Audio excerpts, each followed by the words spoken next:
viral infectious disease that's transmitted from person to person, either by blood from an infected person or by a body secretion or body waste such as vomit. It's transmitted from person to person in that manner, but the entry point in the healthy human has to be what's called either a mucous membrane, that is something like the eyes or the nose or the mouth, or a wound in the skin that might even be microscopic. It's contagious by droplets, by some type of moisture which comes from one person, an infected person, to another, either through a body secretion or a body waste. Well, in 1976, as in all outbreaks of emerging infections, health workers were at greatest risk. And this was in a mission hospital kept by Belgian sisters and Belgian fathers. And 4 of those sisters and 1 of the fathers became ill, and 3 of them died almost immediately, but the 4th was evacuated to Kinshasa, the capital city of the then Zaire. And from there, her blood was sent off around the world for examination, and that was shown that she had a new viral infection, and it was since named Ebola, after the name of a little river near the mission where the outbreak first occurred. The new virus emerges from animals, which are usually the healthy carriers of the virus or the bacterium, into humans by breaching the species barrier. That could be through contact with an excretion. The current hypothesis for Ebola is that it's carried by fruit bats, which are healthy carriers of the virus. And through their waste materials, humans become infected either by being in close contact with those waste materials or in some other manner. It's also known that non-human primates, chimpanzees for example, can become infected also with Ebola virus and have the same type of illness as humans. And if sick chimpanzees are killed or butchered by humans, which had occurred in one outbreak in Gabon, then humans can be infected from the blood during the butchering process. There have been approximately 40 or 42 outbreaks of Ebola that have come to attention because they've been mainly hospital infections where patients were admitted to hospitals and then the disease spread among health workers and from them into their families and communities. But we do know that Ebola emerges regularly from nature into humans and most times does not cause an epidemic. People die, there's a small chain of transmission, one person to another, but eventually it dies out and doesn't become an epidemic unless it gets admitted to a hospital where hospital practices amplify its transmission and cause health workers and others to become infected. We know how to stop this through basic practices in hospitals, protecting health workers, making sure that it doesn't transmit from patient to patient. And then in the community by looking for all contacts of patients, taking their temperature 2 times a day for a period of 3 weeks to make sure they don't get a fever. If they do get a fever, they should be isolated and then treated if they have Ebola.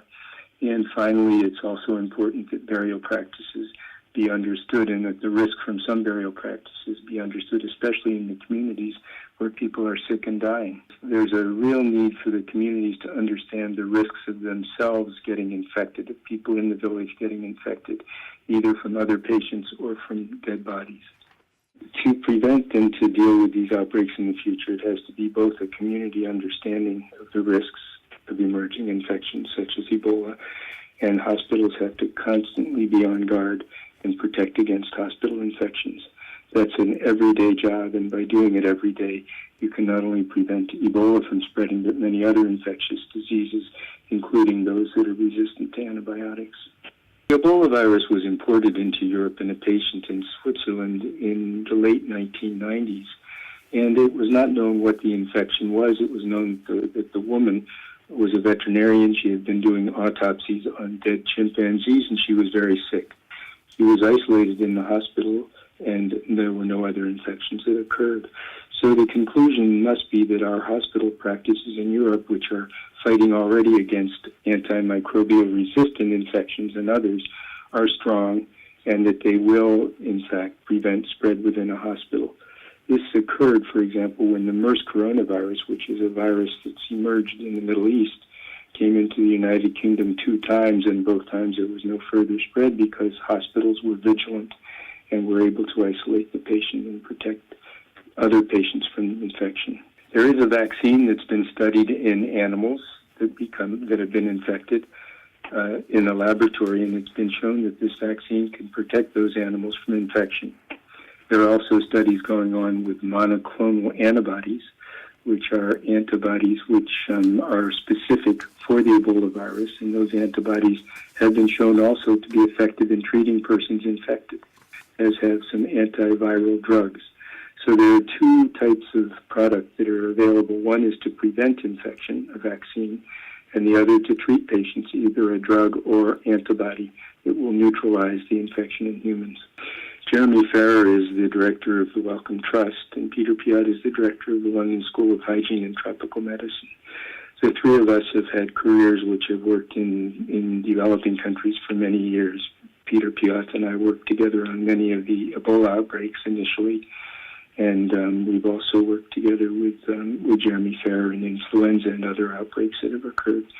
Jeremy Farrar was very important in Asia in SARS, when I was working at the World Health Organization, heading the global response to SARS. So we've worked together over many years. What Jeremy Farrar, Peter Piot, and I are advocating is that as in industrialized countries, where if there were an outbreak of Ebola, pharmaceutical companies that are developing new products would be working with the regulatory agencies and the governments to see which products might be tested in those countries.